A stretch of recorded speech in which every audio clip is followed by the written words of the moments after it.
अस्सलामु अलैकुम दोस्तों। आज मैं आपके सामने फिर से एक और सेशन के साथ हाजिर हूँ और आज इस सेशन के दौरान जो पेपर हम सॉल्व करने की कोशिश करेंगे वो है जेके पीएससी 2023 का पेपर। यहाँ पे जिसको आप केएसबी कहते हो ना। यहाँ पे पहली एक छोटी सी चीज़ क्लियर करने वाला हूँ कि जेके पीएससी और जेके एसएसबी को कंपेयर करने की कोशिश बिल्कुल भी नहीं करना, क्योंकि टोटली डिफरेंट मतलब इनकी लेवल जो है ना वो टोटली डिफरेंट है। क्यों कह रहा हूँ? क्योंकि पिछले 3.5 घंटे से मैं इस पेपर पे लगा हुआ हूँ, तब भी मुझे डाउट है कि मैं कहीं ना कहीं पे गलत हो सकता हूँ ना। उसके लिए आपको क्या करना है, अगर आपको लगता है कि मैं गलत हूँ, नीचे कमेंट बॉक्स है, वहां पे आप अपने कमेंट्स डाल सकते हो। या अगर आपको फिर भी उसके बाद भी सेटिस्फिकेशन नहीं मिलती है, आप मेरे टेलीग्राम ग्रुप पे ज्वाइन हो सकते हो, वहां पे वो लिंक भी आपको मिलेगा ना। इसके अलावा प्लेलिस्ट बनी हुई है पेपर्स की जो हम सॉल्व करते हैं। उसके अलावा बहुत सारे प्लेलिस्ट्स हैं, वो आप खुद चेक करके, उनके बारे में मुझे कुछ नहीं बोलना है। चलिए अपने आते हैं वापस अपने क्वेश्चन पे। यहाँ पे क्वेश्चन नंबर 1 क्या बोल रहा है कि यहाँ पे सिंपल क्वेश्चन है। ये किसकी बारे में बात कर रहा है? एक तो एक्सिस ऑफ अर्थ की बारे में बात कर रहा है, और हमारे पास इक्लिप्टिक जो हमारे पास प्लेन होता है ना, जो उसके साथ एक्सिस ऑफ अर्थ और जो इसका जो ऑर्बिटल प्लेन होता है, जिसको आप इक्लिप्टिक प्लेन भी कहते हो, उसके साथ जो एंगल बन जाता है ना, ये बोलता है वो एंगल इतना होता है, 66.5 डिग्री होता है। हम वो चेक करते हैं, देखते हैं ये एक्सिस ऑफ अर्थ क्या होती है, ये इक्लिप्टिक क्या होता है। बस आपको इतना समझना है। देखिए, अगर मैं एक अर्थ मानूंगा, ये गोला मैं एक अर्थ मानूंगा नाउ, अगर मैं यहाँ से यहाँ तक एक इमेजिनरी लाइन डालूंगा, यहाँ तक मैंने एक इमेजिनरी लाइन डाली, इसको मैंने बोला ये नॉर्थ पोल है, मैंने बोला ये साउथ पोल है। समझ लेना, मतलब समझाने की कोशिश कर रहा हूँ नाउ। यहाँ पे मैं एक्सिस किसको बोलता हूँ? ये वो इमेजिनरी लाइन होती है जिस पे ए अर्थ मतलब रोटेट करती है, उस एक्सिस पे अर्थ रोटेट करती है, बस आपको फेरती है खुद को नाउ। ये आप ऐसे भी बोल सकते हो, ये shortest distance between north pole and south pole होती है नाउ। अगर मैं इसी को टिल्ट करूँ, अब अगर मैं इसको टिल्ट करूंगा, चलिए इसको मैं टिल्ट करता हूँ। देखिए, अगर मैं टिल्ट करूंगा ये कैसे आएगा, मुझे ये ऐसे आएगा, मुझे आया ना। यहाँ पे ये नॉर्थ पोल, ये मेरा साउथ पोल आया नाउ। जो मैंने इनिशियली लिया था ना एक्सिस, और जो मैंने इस वक्त एक्सिस ली, जो उनमें जो एंगल बन जाता है वो हमेशा 23.5 डिग्री होता है। कितना होता है? 23.5 डिग्री। आई होप आपको इतना समझ आ रहा है नाउ। यहाँ पे और एक क्या है? ऑर्बिटल प्लेन, जिसको आप क्या बोलते हो? इक्लिप्टिक भी कहते हो नाउ। इसमें क्या डिफरेंस है? ये वो मतलब ये वो पाथ होती है जिसके राउंड अर्थ, मतलब जिसके थ्रू अर्थ किसके राउंड करती है, रिवॉल्व, ये सन के अराउंड रिवॉल्व करती है। मतलब अगर मैं यहाँ पे ये मैं अर्थ मानता हूँ, ये रिवॉल्व करती है सन के अंडर, सन के इर्द गिर्द। ये सन है, ये इसी के इर्द गिर्द, इस मतलब इस ऑर्बिट के अंदर अंदर ये क्या करती है? रिवॉल्व। अगर मैं यहाँ पे मतलब यहाँ पे इसका प्लेन, मतलब मैं बोलूँगा ये इसका प्लेन है। चलिए, मैंने सोचा ये इसका प्लेन है। मुझे बोलना है कि ये एंगल ये कितना होता है। बस समझाने की कोशिश कर रहा हूँ, समझ लेना ना। यहाँ पे याद रखना, यहाँ पे जो हम, अगर मैं यहाँ पे टेंजेंट खींचूंगा ना, ये एंगल होता है, ये 90 होता है। वैसे ही जो ये यहाँ पे ये एंगल बनाएगा, ये भी 90 ही होता है। ये आपस में, यहाँ पे देखिए, ये दो एंगल, ये वर्टिकली अपोजिट एंगल्स होते हो गए। ये हो गए 23.5 डिग्री हो गया ना, ये भी 90 ये है। और टोटल सम ऑफ एंगल्स कितना होता है सबको पता है, वो कितना होता है? 180। अब यहाँ पे इनको प्लस करिए, जब आप प्लस करोगे ये आपको निकलेगा 66.5 डिग्री। कितना निकलेगा? 66.5 डिग्री। दैट मीन्स ये आपका पहले ही करेक्ट हुआ। पहली चीज, जो ये इस बात के थ्रू करता है ना, इसको हम रेवोल्यूशन बोलते हैं, जिससे हमारे पास सीजन चेंज होते हैं। सिंपल सी बात, 9th क्लास के बच्चे को भी पता होगी। और जो ये इसके थ्रू करता है, इससे डे एंड नाइट बन जाते हैं, इतना तो आपको पता ही है नाउ। यहाँ पे ये क्या बोलता है कि दूसरा रीजन बोलता है, all parts of the globe do not have equal day and night through out the year. जो थ्रू आउट द ईयर जो हमारे पास जो पार्ट्स ऑफ द ग्लोब होते हैं, उनको क्या नहीं होता है, ये मतलब उनको ना ना, मतलब जो उनका डे एंड नाइट वो इक्वल नहीं होता है। आपने इक्विनॉक्स सुना है? इक्विनॉक्स, इक्विनॉक्स होता है जब हमारे पास क्या होता है, डे एंड नाइट सेम होता है, मतलब इक्वल होता है। तो ये तो बिल्कुल ही गलत हुआ। तो आप क्या कहोगे यहाँ पे? Assertion A is correct, but R is not correct. Reason इसके लिए करेक्ट नहीं है। आई होप आपको ये समझ आया होगा। चलिए मूव ऑन करते हैं क्वेश्चन नंबर 2 पे। क्वेश्चन नंबर सेकंड बिल्कुल ही ब्यूटीफुल क्वेश्चन है। कुछ स्टेटमेंट दिए गए हैं, आपको इनमें से बोलना है कौन सा स्टेटमेंट ठीक है। चलिए पहला स्टेटमेंट देखते हैं। पहला स्टेटमेंट बोलता है कि every 15 degree of longitude is considered a one time globally, one time zone globally. आपको पता होनी चाहिए, अगर हम देखेंगे जो हमारा मतलब पूरा मतलब हमारे वर्ल्ड में कितने टाइम जोन्स हैं, वो है 24। अगर आप मतलब डिग्रीज कितने होते हैं फाइनल, अगर आप एक पूरा चक्कर गोल चक्कर मारोगे कितने होते हैं? 360 डिग्री आप बोलते हो ना, मतलब 360 डिग्री में सर्कल एक होता है। तो वो चीज। अब 360 डिग्री अगर आपने पूरे डिग्रीज ली, उसको डिवाइड करिए 24 से, करिए डिग्री। सिंपल से समझा रहा हूँ, बस मतलब इतना समझना है कि मैं क्या कर रहा हूँ। 24, 6 4 sir 24, 6 6 sir 6 0 sir 4 1 sir 4 1 sir 2 इधर गया 4 5 सर। कितना निकला आपका? मैंने एक का निकाला, मैंने क्या बोला, 24 टाइम जोन हमारे पास टोटल है। मैंने कितनों का निकाला? एक टाइम जोन का। वो कितना निकला मुझे? 15 डिग्री। दैट मीन्स आप आंख बंद करके बोल सकते हो ये करेक्ट, बिल्कुल बोलोगे। तो चलिए नेक्स्ट पे। अब यहाँ पे किसकी बात कर रहा है? ईस्ट वेस्ट स्ट्रेच की। किसकी बात कर रहा है? ईस्ट वेस्ट स्ट्रेच की। सबको ये पता है ना। बोलता है कि जो हमारे पास इसमें जो कंट्रीज आती है more time zones than the north south. अब यहाँ पे समझते हैं। अगर हम यहाँ पे देखेंगे ईस्ट वेस्ट स्ट्रेच में हमारे पास कौन से कंट्रीज आती है? हमारे पास कनाडा आती है, समझ सबको पता है ना। हमारे पास यूएसए आता है। हमारे पास कौन आता है? हमारे पास रशिया आता है। हमारे पास क्या आता है? ऑस्ट्रेलिया आता है। ये वाली कंट्रीज यहाँ पे हमारे पास आते हैं। अगर हम रशिया की बात करेंगे, यहाँ पे हमारे पास 11 टाइम जोन्स आते हैं, सबको इतना पता है ना। और यहाँ पे यूएसए की बात करेंगे, यहाँ पे 6 टाइम जोन्स आते हैं। 11 और 6 कितने हो गए? 17। बचे कितने? जरा उतारिए 24 को। कितने बचे? अब यहाँ पे कितने बचे हमारे पास?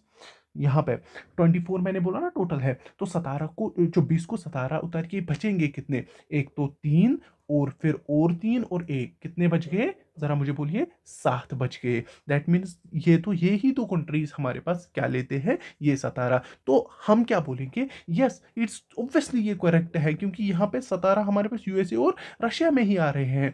और ये स्प्रेड भी है, अगर हम देखेंगे ना, मतलब इनका मतलब एक्सपेंशन देखेंगे, वो ईस्ट टू वेस्ट बहुत ज्यादा है, इतना आप याद रखोगे। नाउ तीसरा, यहाँ पे एक तीसरा स्टेटमेंट बच्चे को भी पता होगी। ये बोल रहा है कि the places in the west are advanced in the time than the places in east. क्या मतलब, किसको मतलब कौन ये चीज मानेगा? बिल्कुल ही गलत है। दैट मीन्स ये वाला गलत है।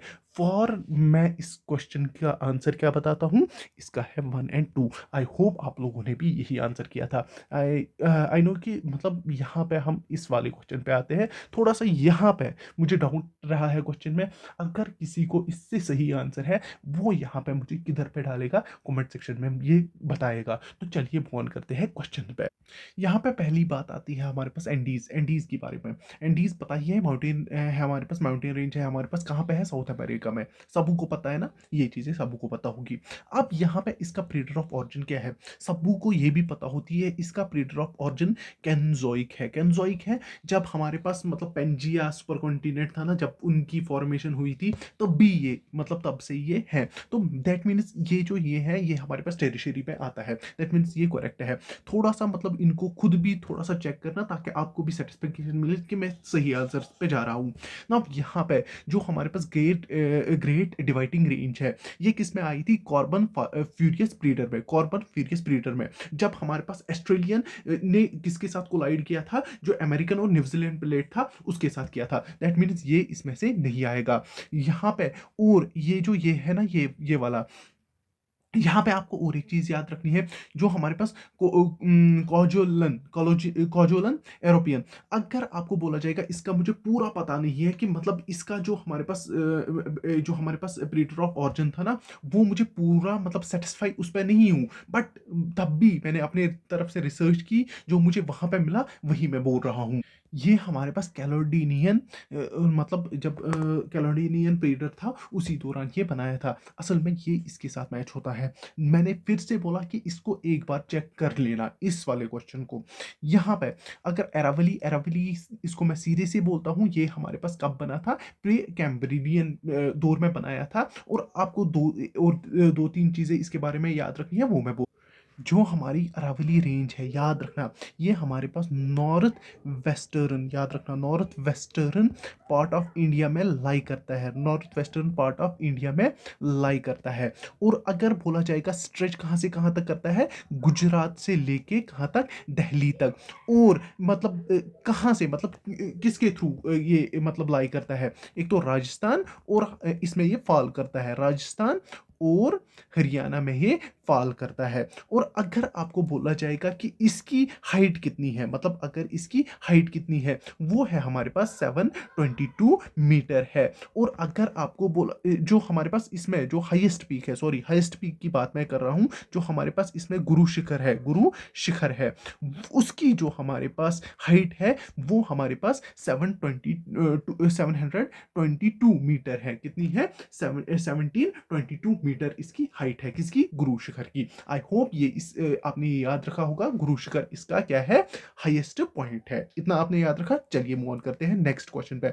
दैट मीन्स जो इसका आंसर, सीधी सी बात है, इसका आंसर क्या मैंने बोला, एक तो इसका कौन सा होगा, एक तो 1 और 4, इसमें क्या बोलोगे आप? Only 2 pair are correct, only 2 pair are correct. चलिए मूव ऑन करते हैं नेक्स्ट क्वेश्चन।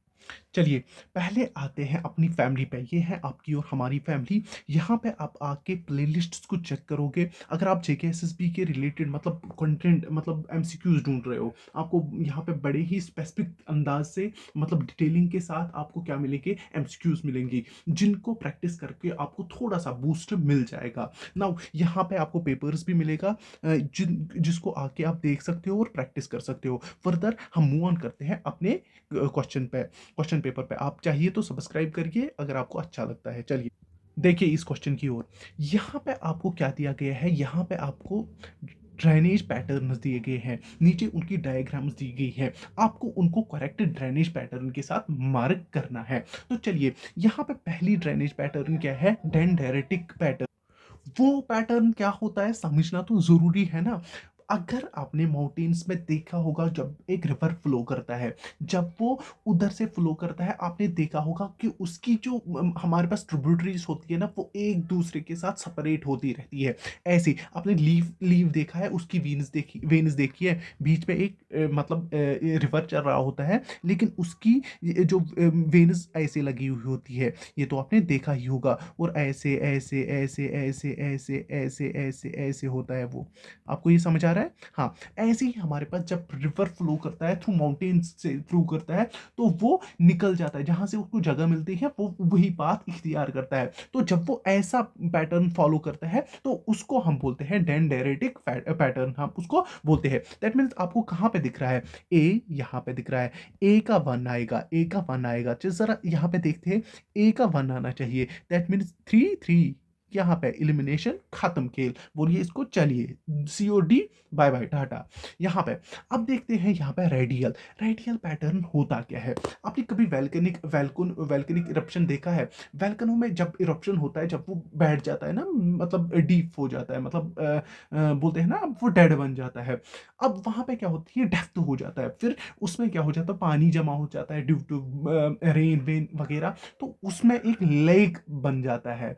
तो फिर उधर से भी पानी उतरने लगता है ना। वो कैसे फ्लो करता है? वो ऐसे फ्लो करता है, ऐसे ऐसे ऐसे ऐसे ऐसे। तो वो आपको यहाँ पे कहाँ पे दिख रहा है? यहाँ पे देखिए, यहाँ से रिवर्स निकल रहे हैं, समझ आ रहा है? यहाँ से रिवर्स निकल रहे हैं, ये देखो। हाँ, तो यहाँ पे आप क्या बोलोगे? सीधे रेडियल पैटर्न आपने बोला, यहाँ पे C2 देखिए, ए आपने 1 बोला था, सी आपने 2 बोला था, यहाँ पे सी को 4 आ रहा है। दैट मीन्स इसका सीधे ए आंसर ठीक था। अब मैं आपको यहाँ पे टेरेलिस भी बोलता हूँ। टेरेलिस क्या होता है? टेरेलिस सिंपल सी भाषा ये वाला होता है, जब हमारे पास ट्रिब्यूटरीज एक दूसरे मतलब मेन रिवर से जुड़ रही हो, समझ आया? और यहाँ पे जो एनुलर होता है वो हमारे पास ये वाला पैटर्न होता है। सिंपल से समझ आया? अब आपको क्या बोलना था? बी का 3, बी का 3 एंड सी का जो हमारे पास डी का 4, डी का 4। आई होप आपको ये समझ आया होगा। तो चलिए मूव ऑन करते हैं नेक्स्ट क्वेश्चन पे। चलिए आइए इस क्वेश्चन पे। यहाँ पे हमारे पास क्वेश्चन क्या बोल रहा है, देखिए क्वेश्चन, सॉरी यार, यहाँ पे क्वेश्चन क्या बोल रहा है कि which among the following lakes is dead lake. नीचे दिए गए आपको कुछ लेक हैं, आपको इनमें से बोलना है डेड लेक कौन सा है। पहली चीज आपको पता होनी चाहिए डेड लेक होता क्या है। डेड लेक होता क्या है, कोई भी लेक जिसमें लाइफ मतलब नहीं रही हो, मतलब जिसमें सॉरी जैथमस नहीं होता है, जिसमें लाइफ क्या हो गई हो, खत्म हुई होगी, उसको आप डेड लेक कहते हो। या आप ये भी कह सकते हो ये एक सीजनल लेक होता है। सिंपल सी भाषा में समझा रहा हूँ यहाँ पे। अब आप डेड लेक किसको कहते हो, अगर आपने ऑक्सबो लेक पढ़ा होगा। ऑक्सबो लेक क्या होता है, जब भी एक लेक होता है ना, वो जो मतलब जब भी एक सॉरी जब भी एक रिवर जो होता है ना, जब वो अपनी पोजीशन चेंज करता है, मतलब पोजीशन इन दिस है ना, समझिए मैं यहाँ पे बनाता हूँ, ये एक लेक की एक इनिशियल पोजीशन है। क्या है, इनिशियल पोजीशन है।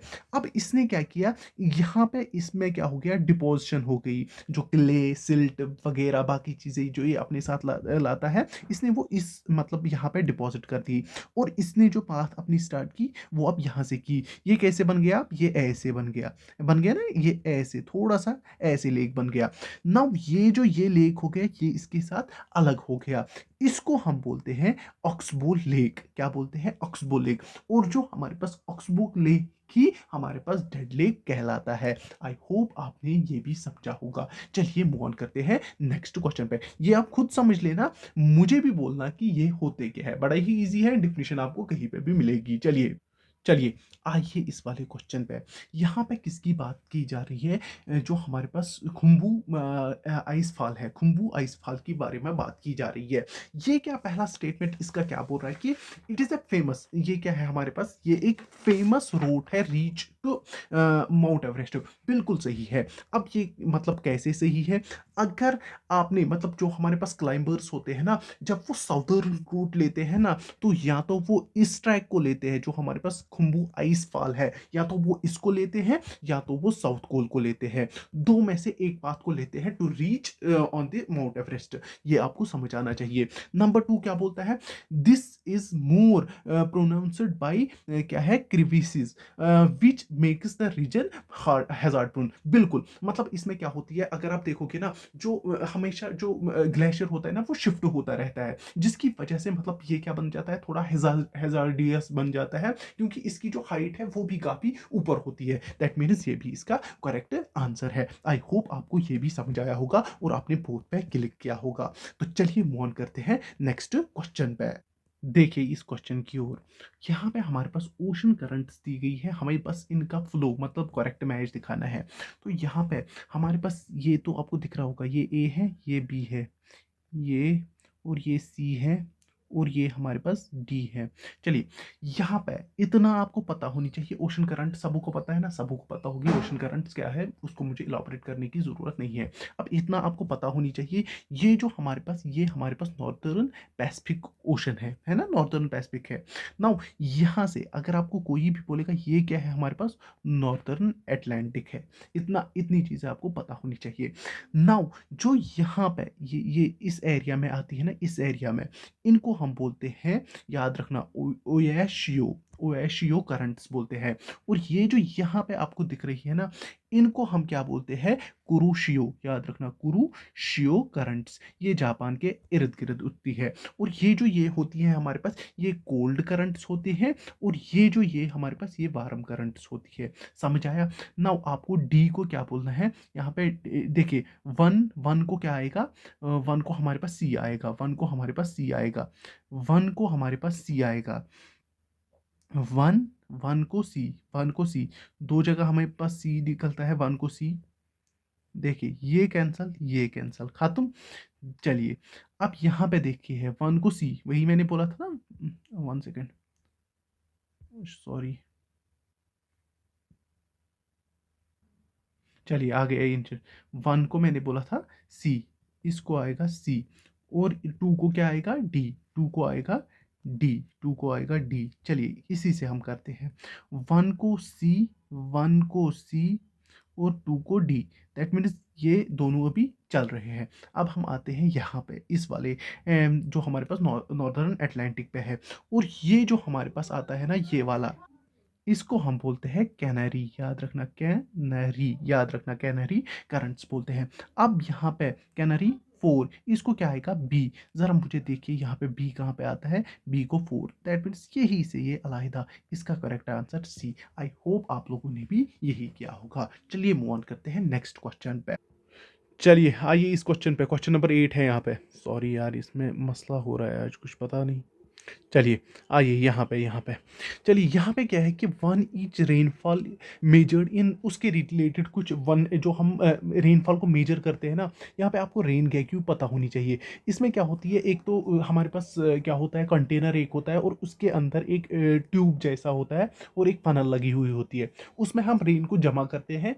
तो उसी हिसाब से हम बोलते हैं कि एनुअल रेनफॉल कितनी हुई है या दिन में कितनी रेनफॉल हुई है, उस हिसाब से हम वो बोलते हैं ना। यहाँ पे कुछ स्टेटमेंट्स दिए गए हैं, हमें बोलना है इनमें से करेक्ट कौन सा है। और इसमें जो हमारे पास करेक्ट आंसर है वो है ये। इसमें क्या होता है कि द अमाउंट ऑफ रेन जो कवर होता है ना ग्राउंड में, जो हमारे पास डेप्थ होगी 1 इंच की, प्रोवाइडेड कि इसमें ना तो वो इवापरेट होना चाहिए, ना ही वो ड्रेन ऑफ होना चाहिए, ना ही वो प्रोलोकेटेड अवे होना चाहिए, प्रोकोलेटेड अवे होना चाहिए। इस हिसाब से हम इसको मेजर करते हैं। आई होप आपको ये समझ आया होगा। तो बस आपको यहाँ पे ये चीज़ पता होनी चाहिए और ये सबको को पता होती है। ये बड़ा ही इजी क्वेश्चन था। चलिए मूव ऑन करते हैं नेक्स्ट क्वेश्चन।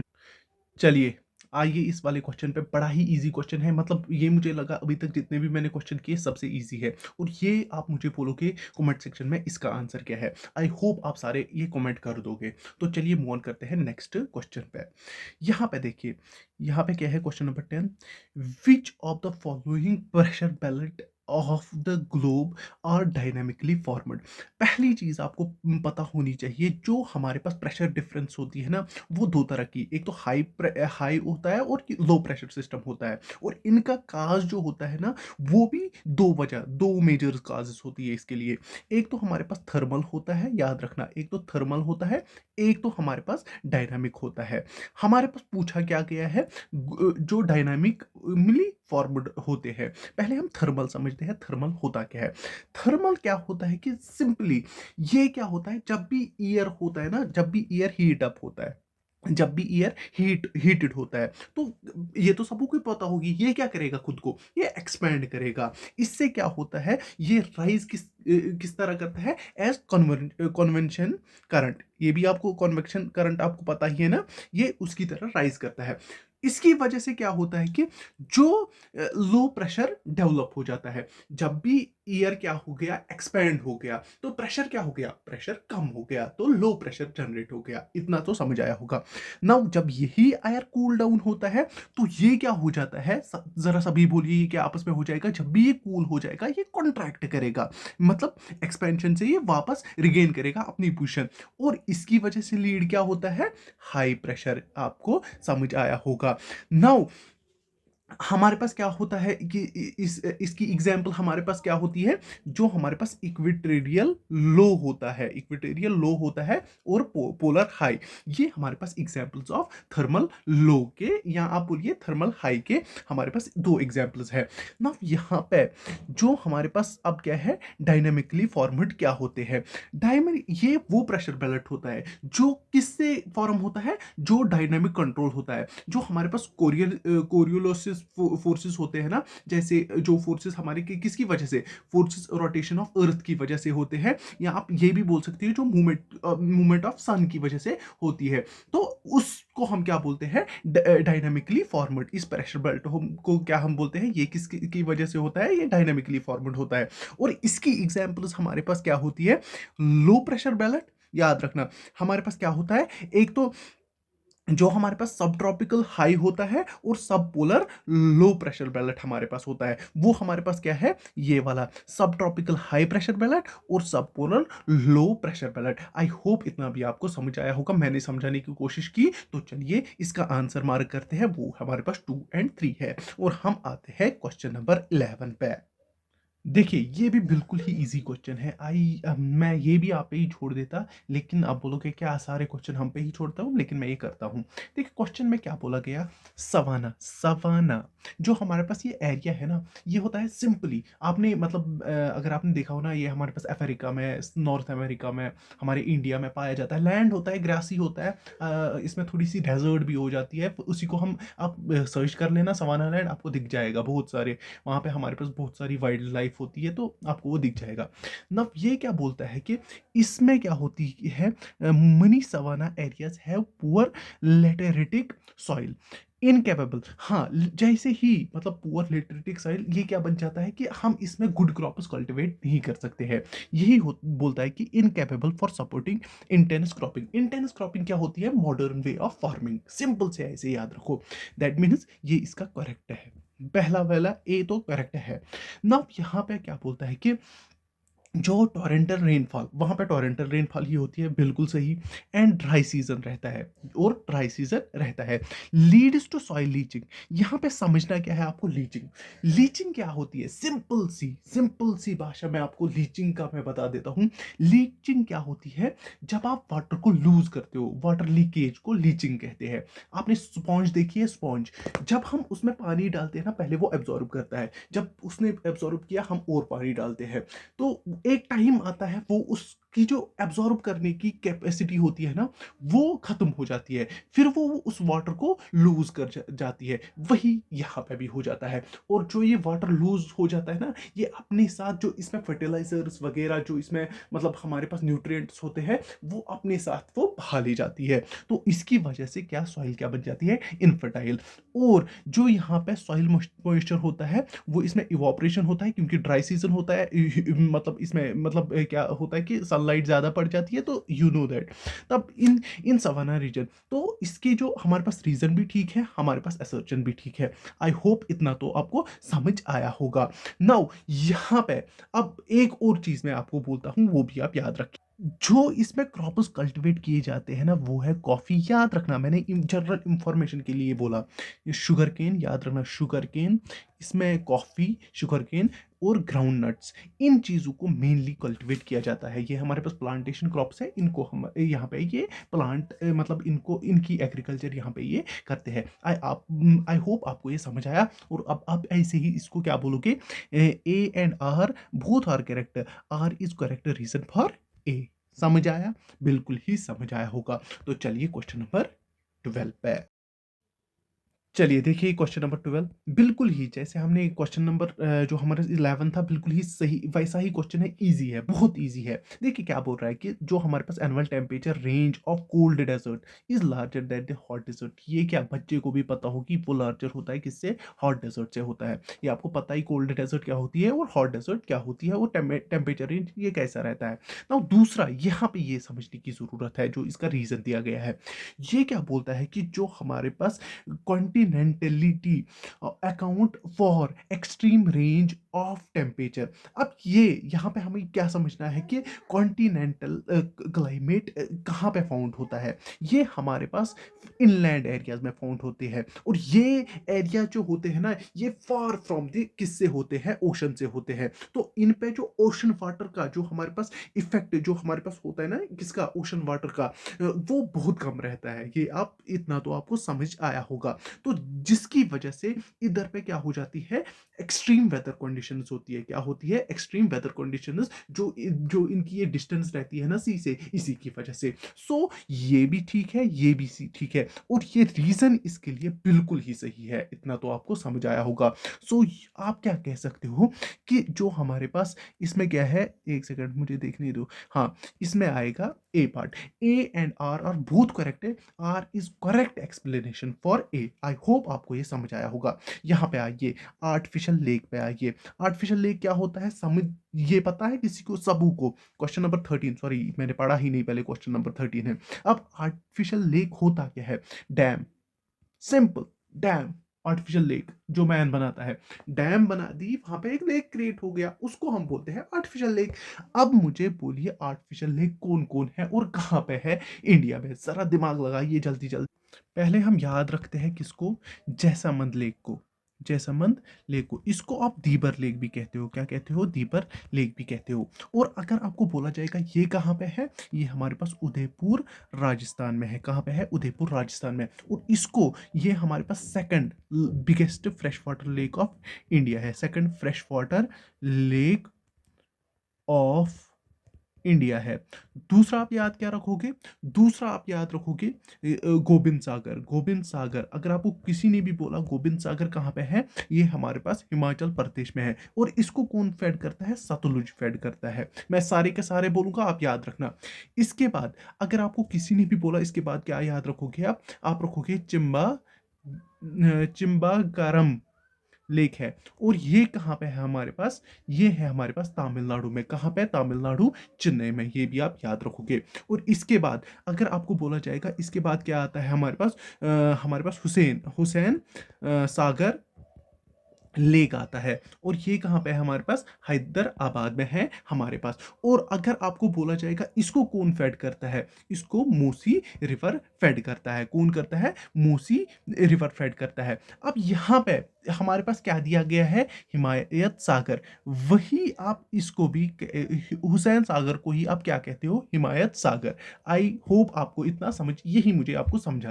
और इसके अलावा हमारे पास और एक आता है जो हमारे पास किससे फेड होता है, इसी रिवर से, रिवर पोसी से। उसको हम बोलते हैं उस्मान सागर। याद रखना, ये हमारे पास जब मतलब क्या होता था कि जो हमारे पास वाटर सप्लाई होती थी ना, मतलब किससे, primary source of water supply थी हैदराबाद को, वो पहले कहाँ से होती थी, हिमायत सागर और इस इधर से। याद रखना, हिमायत सागर और इधर से उसकी वाटर सप्लाई होती थी। और ये दोनों किस पे है, मूसी रिवर पे। और कहाँ पे है, हैदराबाद में। आई होप इतना आपने याद रखा। इसके अलावा आप क्या याद रखोगे, मैंने आपको क्या क्या बोला वो आप याद रखिए। मैंने एक तो जैसलमेर लेक बोला, सेकंड जो हमारे पास बिगेस्ट ये फ्रेश वाटर लेक है। और गोबिंद सागर मैंने बोला, ये कहाँ पे है हमारे पास, हिमाचल प्रदेश में, सतलुज जिसको फेड करता है। भोजथल लेक मैंने बोला, जिसको कौन फेड करता है हमारे पास कोलन रिवर उसको फेड करता है। और भोपाल मध्य प्रदेश में है। इसके अलावा मैंने हुसैन सागर, जिसके मतलब इर्द गिर्द ये दो हमारे पास है,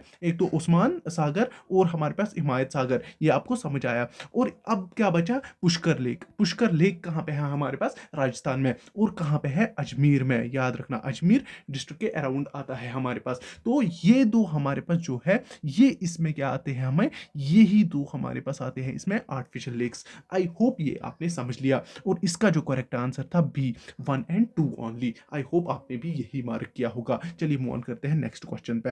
चलिए आइए इस क्वेश्चन नंबर पे। यहाँ पे हमारे पास एक रिवर दिया गया होगा, जिसको ये पता होगी ना ये कौन सा रिवर है, वो इसको इजीली कर पाएगा। यहाँ पे दो रिवर्स का हमें याद रखना है, एक तो गंगा। अब मैं आपकी इंफॉर्मेशन के लिए आपको ये इजी कर दूंगा, आपको मैं दोनों रिवर्स का बता दूंगा। देखिए, एक तो है हमारे पास गंगा, क्या है, गंगा। चलिए, एक तो गंगा है और एक यमुना है। दोनों सबको पता है ना, गंगा। जो ये यहाँ से आती है ना, यहाँ से, इसको जो कहाँ से निकलती है, जरा मुझे बोलिए। यमुना हमारे पास कहाँ से निकलती है, यमुनोत्री से। सबको पता है ना, यमुनोत्री से। और कहाँ से, बंदर की पूंछ से। ये आपको सबको पता ही होगी ना। यहाँ से ये निकलती है। हमें बोला जा रहा है कि ये जो ये पॉइंट है ना, पॉइंट मार्केट विथ एक्स, ये जो ये पॉइंट है एक्स से, आई थिंक यही है। ये कह रहा है कि ये जो ये है, ये प्रयागराज है। और प्रयागराज कहाँ पे है, इलाहाबाद में। ये भी आपको समझ होगी। और प्रयागराज कौन सा पॉइंट है, जहां पे यमुना मीट करती है किसके साथ, किसके साथ, गंगा के साथ। याद रखना। अब यहाँ पे कुछ और पॉइंट्स है जो हमें, फिर हम ट्रिब्यूटरीज पे भी आएंगे, पहले हम वो समझेंगे फिर हम क्वेश्चन पे आएंगे। हमारे पास कुछ और पॉइंट्स है जो हमें याद होनी चाहिए। देखिए, पहला पॉइंट जहां पे गंगा मतलब स्टार्ट होती है, पहला पॉइंट आता है विष्णुप्रयाग। क्या आता है, विष्णुप्रयाग। ये कौन सा पॉइंट है, जहां पे हमारे पास धौली गंगा किसके साथ मीट करती है, अलकनंदा से। याद रखना, जहां पे अलकनंदा किसके साथ करते हैं मीट, धौली गंगा से। याद रखना। अलकनंदा कहाँ से निकलता है, ये बद्रीनाथ से निकलता है, ये बद्रीनाथ से निकलता है। नंबर 2, हमारे पास जो इसके बाद आती है ना, उसको हम बोलते हैं नंद प्रयाग। क्या बोलते हैं, नंद प्रयाग। याद रखना, नंद प्रयाग बोलते हैं। और यहाँ पे अगर आपको कोई भी बोलेगा ना, जो अलकनंदा के साथ कौन मीट करता है, अलकनंदा के साथ कौन मीट करता है, जो हमारे पास कौन होता है, नंदाग्नि। कौन? नंदाग्नि। याद रखना, नंदाग्नि यहाँ पे मीट करती है किसके साथ? अलकनंदा के साथ। इसके बाद आता है कर्णप्रयाग। कौन सा आता है? कर्णप्रयाग। कर्णप्रयाग वो पॉइंट है, याद रखना, कर्णप्रयाग वो जहां पे पिंडर, पिंडर जो है ना, वो किसके साथ मीट करती है? अलकनंदा के साथ। याद रखना, अलकनंदा के बाद हमारे पास क्या आता है? जब कर्णप्रयाग भी निकल गया, अब हमारे पास मंदाकिनी यहां से आती है, मंदाकिनी यहां से आती है और वो अलकनंदा से मीट करती है, उसको हम बोलते हैं रुद्रप्रयाग। क्या बोलते हैं? रुद्रप्रयाग। अच्छे से याद रखिए, उसको बोलते हैं रुद्रप्रयाग। अब जब ये अलकनंदा अब चल रही है आगे, तो जहां से भागीरथी, भागीरथी कहाँ से आती है हमारे पास? गंगोत्री से। और जो ये यहाँ से हमारे पास कौन आई थी? मंदाकिनी। ये कहाँ से आती है? केदारनाथ से। इतना याद रखना। जैसे ही ये इस पॉइंट पे, जहां पे ये किसके साथ? अलकनंदा से, इसको बोला जाता है देवप्रयाग। याद रखना, इसको बोला जाता है देवप्रयाग। अब यहां से आती है यमुनोत्री। अब ये कहां पे मीट करती है? यमुनोत्री कहां पे मीट करती है? प्रयागराज पे। हमें यही पे पूछना था। आई होप आपको ये समझ आया। अब यहां से अगर आप नजर मारोगे, ये बोलता है कि ये प्रयागराज है, एक्स पॉइंट प्रयागराज है। कौन सा है? प्रयागराज। दैट मीन्स इलाहाबाद है ये। इससे आगे जो एक आती है ना, मतलब ट्रिब्यूटरी, उसको हम बोलते हैं बितवा। क्या बोलते हैं? बितवा। याद रखना, बितवा। और इसके आगे और एक ट्रिब्यूटरी आती है, उसको हम बोलते हैं चंबल। क्या बोलते हैं? चंबल। याद रखना, चंबल उसको हम बोलते हैं। नाउ ये तो आपको समझ आया, ये चंबल है, ये बितवा है। हमें तो यही पूछा है ना, बितवा कहाँ पे है? बितवा हमारे पास यहाँ पे है। आ गया समझ? बितवा हमारे पास 4 आ गया। इतना तो आ गया आपको समझ। डी का हमें कोरा आएगा, डी का 4। डी का 4। देखिए, डी का 4 यहाँ पे है हमारे पास, डी का 4 यहाँ पे है हमारे पास। खत्म खेल। दो मैंने ऐसे ही मुकाए। अब ऐसे ही मारिए, मतलब मारिए छिड्डी, जो जिस पे बैठेगी वही हमारा। नहीं, वैसे नहीं करते हैं। अब हमारे पास यहाँ पे कौन कौन सा दिया है? अब हम ढूंढते हैं नंबर 1। नंबर 1 कहाँ पे है हमारे पास? मुझे नंबर 1 यहाँ पे नहीं दिख रहा है। सी सी सी सी सी सी हमारे पास ये वाला दिख रहा है। ये हम चेक करते हैं, ये कौन सी है? सी। जो ये सी है, ये ऐसे बन रहा है ना। ये मैंने बितवा निकाला, ये हमारा प्रयागराज है, प्रयागराज है। और ये हमारे पास आ गई फिर सी, ये हमारा पुनपुन है। समझ आया? ये हमारा पुनपुन है। देखिए, यहाँ पे भी 3, यहाँ पे भी C3 मीन्स अभी हमें फिर से चेक करना है। अब यहाँ पे देखिए, इस पॉइंट पे ये ज़्यादा कट हो जाएगा। ये पॉइंट दिख रहा है, ये ए है, ये ए है। और ये कहाँ पे है? ये है एक्स के प्रयागराज के नज़दीक। अगर आपने प्रयागराज के नज़दीक, हमारे पास कौन है? वो है हमारे पास कौन, मतलब थोड़ा सा नज़दीक है, वहाँ पे हमारे पास है गोमती। याद रखना, गोमती। याद रखना, गोमती। ना गोमती यहाँ पे क्या आएगा? गोमती ए आएगा। बी का हमारे पास जो हमारे पास बी का ए आएगा, बी का हमारे पास ए का 2 आएगा। तो ए का यहाँ पे 1 दिख रहा है, यहाँ पे ये यहीं पे खत्म। दैट मीन्स ये वाला। और अब आप यहीं से बोल सकते हो, जो हमारे पास बचा, जो हमारे पास महानंदा बचा। तो महानंदन आप खुद ही इसको सकते हो। आई होप इतना आपको समझ अच्छे से आया होगा। ये आपका पूरा मैप था। तो चलिए मूव ऑन करते हैं नेक्स्ट क्वेश्चन। चलिए, देखिए ये वाला क्वेश्चन, ये बिल्कुल ही बहुत इजी क्वेश्चन है। यहाँ पे आपको बोलना है कि does not rain in Atlantic ocean. तो यहाँ पे आपको एक रिवर को चूज करना है जो किसमें, मतलब ड्रेन नहीं करता है, मतलब जो कहाँ पे क्लोज अप होता है। स्टार्ट और क्लोज आपको पता ही है, कहाँ पे ये क्लोज होता है। वो है हमारे पास, इसमें जो हमारे पास आता है ना, वो है हमारे पास जैम्बिजी। और अगर आपको बोला जाएगा ना, जैम्बिजी किस में क्लोज होता है, वो इंडियन ओशन में क्लोज होता है। और निकलता कहाँ से है, वो भी आप याद रखिए। ये हमारे पास कहाँ से निकलता है? नॉर्दर्न वेस्टर्न जेम्बिया, जेम्बिया से निकलता है। कहाँ से? नॉर्थ वेस्टर्न जेम्बिया से निकलता है। जेम्बिया से मैं लिख के रखता हूँ। और अगर हम इसका रोड मैप देखेंगे, अगर ये रिपब्लिक कंगो है, क्या है? रिपब्लिक ऑफ कंगो, सबको पता है ना ये चीज़। तो ये कहाँ से? और यहाँ पे ये है ज़ैम्बिया, ज़ैम्बिया। और ज़ैम्बिया से यहाँ से ये निकलता है। यहाँ से ये किधर से आता है? ये है हमारे पास अंगोला, अंगोला, ये तो सबको पता ही होगी। नाउ अंगोला से ये निकल के यहाँ से वापस जाता है ज़ैम्बिया से। और ज़ैम्बिया से अगर आप आगे देखोगे, यहाँ पे ये आगे कहाँ से जाता है? जो हमारे पास यहाँ पे इस पे पड़ती है विक्टोरिया फॉल। और अगर आप आगे जाओगे, यहाँ पे इसका लेक ऑफ कौन सा हमारे पास आता है? कैरिबिया, याद रखना, लेक ऑफ कैरिबिया भी यहीं पे आता है। और आगे आगे आगे जब ये निकलता है, तो ये कहाँ से होता है? जो हमारे पास है मेज़म्बिक्यू, मेज़म्बिक्यू, उधर से निकल के ये किस में ड्रेन होता है? यहाँ पे इसका लगा हुआ है इंडियन ओशन, तो ये उसी में ड्रेन होता है। आई होप आपका मैंने इसका रोड मैप भी बताया। और अगर आपको बोला जाएगा जो हमारे पास विक्टोरिया फॉल है, उसको और एक नाम से जाना जाता है, वो आप मुझे कमेंट सेक्शन में बोलोगे। तो चलिए मूव ऑन करते हैं नेक्स्ट क्वेश्चन पे। आइए इस वाले क्वेश्चन पे। तो यहाँ पे क्या है कि हमारे पास नेशनल पार्क से एक साइड से देखिए है, दूसरी हमारे पास लोकेशन है। तो यहाँ पे थोड़ा सा मुश्किल क्वेश्चन है। तो इसको हमारे पास देखना है कि कौन किसके साथ ये होता है, मैच होता है। अगर आप ए का देखोगे, ए में क्या लिखा है कि जो हमारे पास टाडोबा, टाडोबा एक नेशनल पार्क है। ये कहाँ पे है हमारे पास? ये हमारे पास महाराष्ट्र में है। और अगर आपको बोला जाएगा कि ये क्या है, ये एक लार्जेस्ट, मतलब लार्जेस्ट टाइगर रिजर्व है, कहाँ का? महाराष्ट्र का है। ये एक टाइगर रिजर्व है, कहाँ पे? महाराष्ट्र का। ये भी आप याद रखोगे। और अगर आपको एग्जैक्ट लोकेशन इसकी बोली जाएगी, वो भी आप याद रखो। वो है चांद्रापुर डिस्ट्रिक्ट, याद रखना, चांद्रापुर डिस्ट्रिक्ट, ये इसकी एग्जैक्ट लोकेशन है। और अगर बोला जाएगा, इसको क्या बोला जाता है?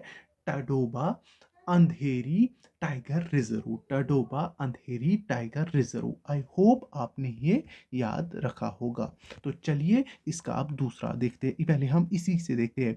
ए का आ गया हमारे पास 3, ए का हमारे पास आया 3, ए का 3 मीन्स ये भी गलत, ये ए का ये भी गलत, बचे कौन? ये दो बच गए, ए का 3, ए का 3। अब हम देखते हैं यहाँ पे बी का, हम अब देखते हैं बी का। बी का हमारे पास क्या है? सरिस्का। और अगर आपको बोला जाएगा ना सरिस्का कहाँ पे है, जरा दिमाग लगाइए, कहाँ पे है? थोड़ा सा जोर लगाइए, ये थोड़ा सा इजी है। ये हमारी कहाँ पे है? राजस्थान में है। मुझे पता है आप सबों ने यही आंसर दिया होगा। और अगर बोला जाएगा किस डिस्ट्रिक्ट में, ये भी आप याद रखोगे, अलवर डिस्ट्रिक्ट ऑफ राजस्थान में। इतना समझ आया? हाँ बिल्कुल समझ आया होगा। और इसका एरिया कितना है? 881, कितना? 881 स्क्वायर किलोमीटर इसका एरिया है। और अगर आपको बोला जाएगा ये भी क्या है, ये भी एक टाइगर रिजर्व ही है। क्या है? टाइगर रिजर्व ही है। नाउ यहाँ पे हमारे पास बी के साथ 1 आया। बी के साथ 1 कहाँ पे दिख रहा है? इस वाले ऑप्शन में, दैट इज ये वाला इसका करेक्ट है, ये गलत। तो हमारे पास क्या आंसर आया इसका? बी। बाकी देखने की जरूरत ही नहीं थी। तो चलिए मूव ऑन करते हैं नेक्स्ट क्वेश्चन। चलिए आइए इस वाले क्वेश्चन पे। यहाँ पे हमारे पास कुछ फंगे दिए गए हैं, इनमें से हमें बोलना है कि कौन था काज किसका? आयरिश पोटैटो फार्मेनाइन का। और इसमें से इसने सिर्फ आयरलैंड को अटैक नहीं किया था, इसने पूरे यूरोप को, यहाँ तक कि इसने अपनी जकड़ किस पे? इंडिया पे भी बनाई थी। वो भी हम अभी जानेंगे, पहले हम उसका नाम बताते हैं। वो है हमारे पास कौन? फाइटोफथोरा, फाइटोफथोरा इन्फेस्टेंस, इन्फेस्टेंस इसका ये नाम था। और अगर आपको बोला जाएगा कि इसको किस नाम से जाना जाता था, इसको हम किस नाम से जानने जाते थे? इसको ग्रेट फेमिनाइन के नाम से भी जाना जाता था, इसको हंगर, ग्रेट हंगर के नाम से भी जाना जाता था। और जो डिजीज नेम थी वो क्या थी हमारे पास? लेट ब्लिट, याद रखना, ब्लिट। और इसके जो अगर आप सिम्टम्स देखेंगे ना, जैसे हमारे पास लीव्स पे भी दिखते थे, स्टेम पे भी दिखते थे। और जो हमारे पास पोटैटो था ना, वो रोट अप हो जाता, रोटन हो जाता था, खराब हो जाता था। इतना आपको समझ आया था? ये वो दौर था, मतलब जब ईयरलैंड में जो पोटैटो था ना, वो उनका स्टेपल क्रॉप बन गया था। क्या बन गया था? Staple crop. और दौर कौन सा था? 1845 से लेके 1846 था। और इसकी वजह से कितने मतलब 100 ये आप ऐसे याद रखोगे, इसकी वजह से 1 मिलियन डेथ हो गई थी। मतलब उन दिनों याद रखना 1845 से 1846 के दौरान इसमें कितनी मतलब ये हो गई थी डेथ, 1 मिलियन डेथ हो गई थी। और अगर बोला जाएगा कि इंडिया में ये कब की गई थी, ये कहाँ पे की गई थी रिपोर्ट, ये की गई थी नीलगिरीज हिल्स में, याद रखना नीलगिरीज हिल्स में, बिटवीन 1870 और 1880 में इसको ये किया गया था। और अगर आपको कहा जाएगा कि इसकी बिगिनिंग कहाँ से हुई थी, इसकी बिगिनिंग एंडीज माउंटेन से। ये मैंने अभी बोला था, एंडीज माउंटेन हमारे पास कहाँ पे है, एंडीज माउंटेन हमारे पास कहाँ पे है, साउथ अमेरिका में। आई होप इतने से आपको ये समझ आया होगा और आपने ये याद रखा होगा। चलिए, आज के लिए इतना काफ़ी है। आई होप आपने इस सेशन को एंजॉय किया होगा एंड मैंने इसको पूरा सॉल्व किया है। इसकी एक दो वीडियोस आएगी। अगर आपको सेशन अच्छा लग रहा है तो कमेंट सेक्शन में मेंशन कीजिए कि अच्छा लगा हमें, तो आप दूसरा सेशन लाइए इसका, तो मैं लाता हूँ फर्दर। बाय, टेक केयर, अल्लाह हाफिज़।